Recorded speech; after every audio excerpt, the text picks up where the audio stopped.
Hi, it's Miss Kyoto, ready for our shared reading. We continue with Charlotte's Web by E.B. White.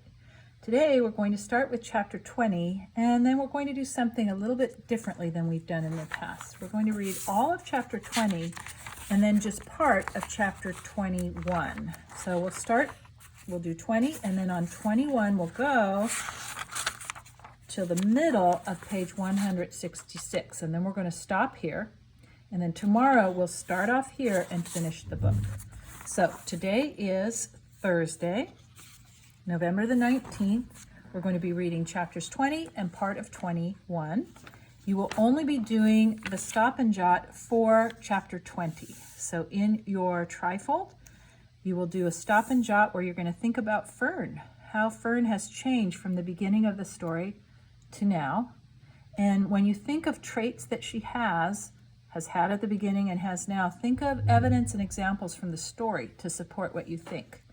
I'd also like you to put a sentence or two down at the bottom where you tell me what you think Fern learned over the course of this story. All right, so let's get ready to read chapter 20 and some of chapter 21. Here we go. The Hour of Triumph.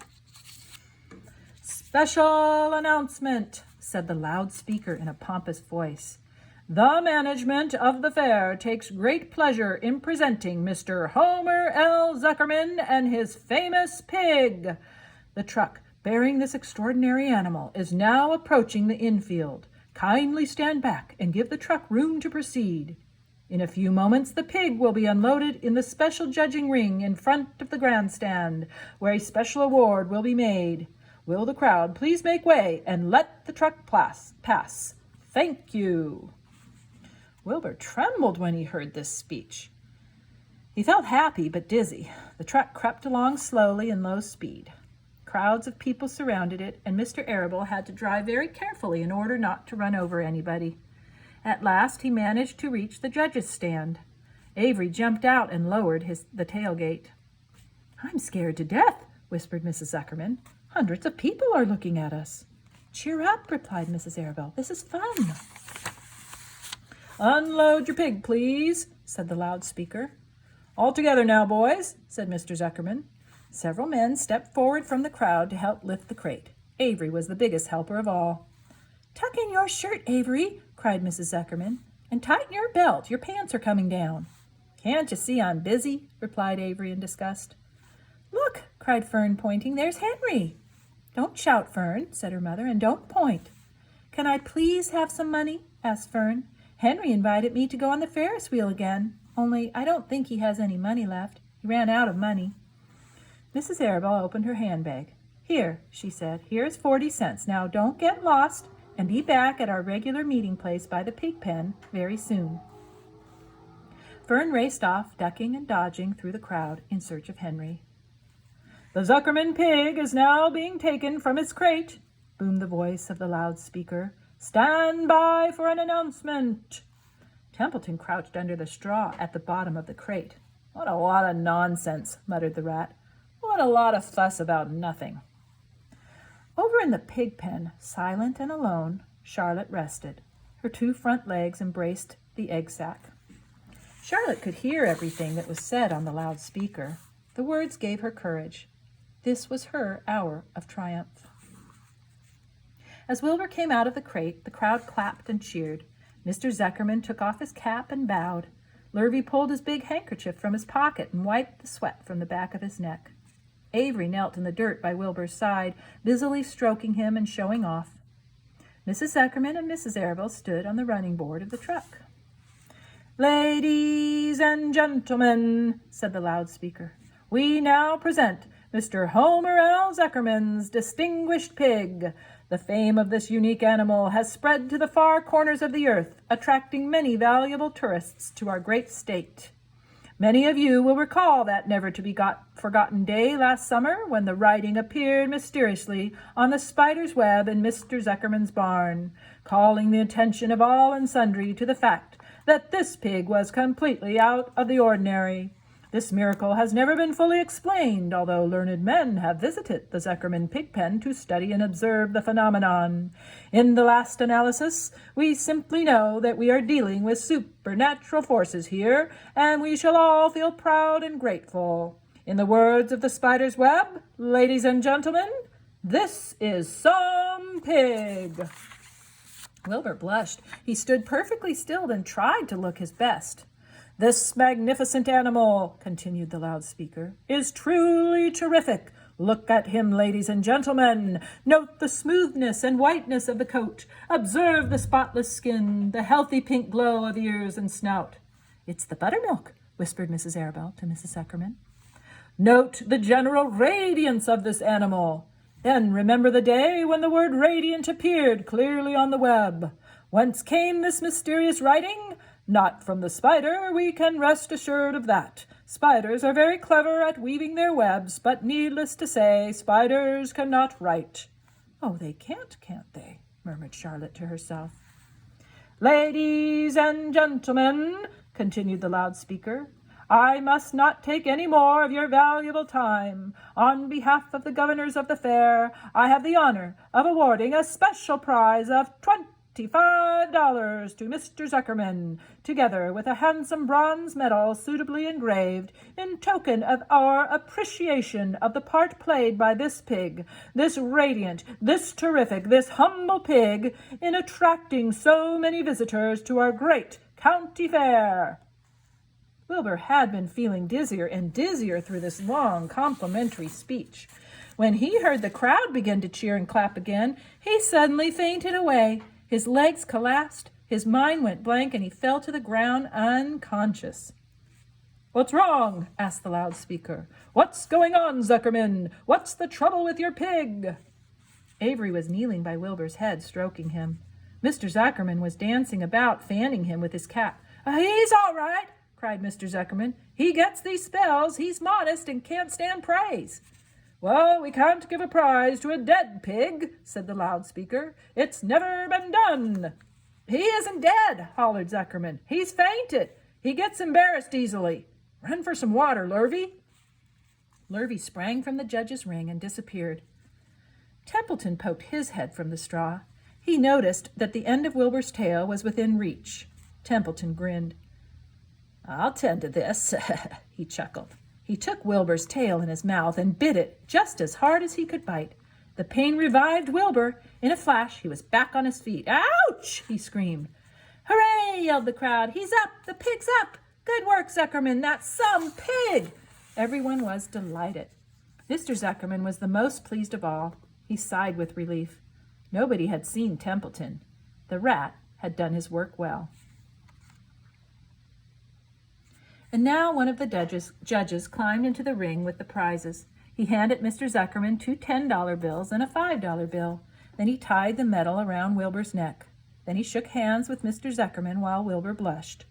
Avery put out his hand, and the judge shook hands with him too. The crowd cheered.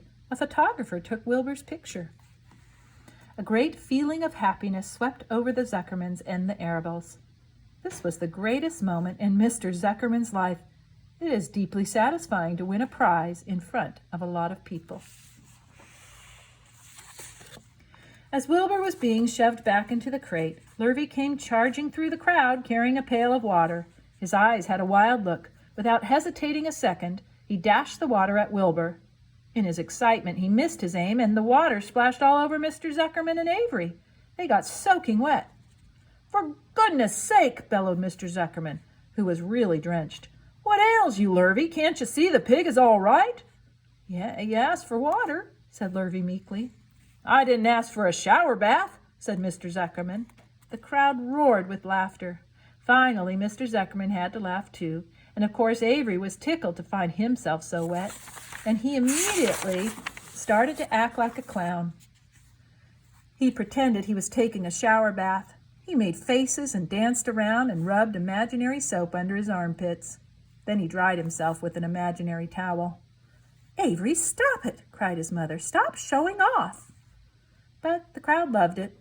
Avery heard nothing but the applause.